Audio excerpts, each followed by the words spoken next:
আমাদের সরকার মাদকের সাথে যারা জড়িত তাদেরকে কোনোভাবেই আশ্রয় প্রশ্রয় দিবে না।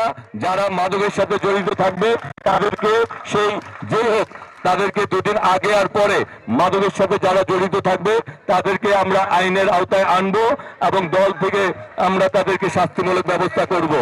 আমরা চাঁদাবাজিকে পছন্দ করি না, আমরা কোনো সন্ত্রাসী কর্মকাণ্ডকে পছন্দ করি না। সুতরাং আমরা বারবার বলছি আমাদের সরকার এই ব্যাপারে প্রতিটি এলাকায় বিভিন্নভাবে টিম নেমেছে, তারা তদন্ত করছে কারা প্রত্যক্ষ পরোক্ষভাবে এসবের সাথে জড়িত। সুতরাং কেউ যদি জড়িত থাকেন তারা রাজনৈতিকভাবে ক্ষতিগ্রস্ত হবেন, তখন আমাদের কারো কিছু করার থাকবে না এবং থাকলেও আমরা করব না। সুতরাং এবং যারা প্রত্যক্ষভাবে জড়িত তারাও কিন্তু শাস্তিমূলক আইনের আওতায় আসবেন।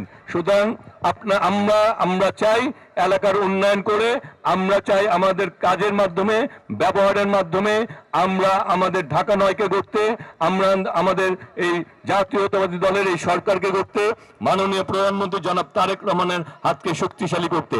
সুতরাং আজকের এই যে কর্মসূচি, এই কর্মসূচি বেগবান থাকবে।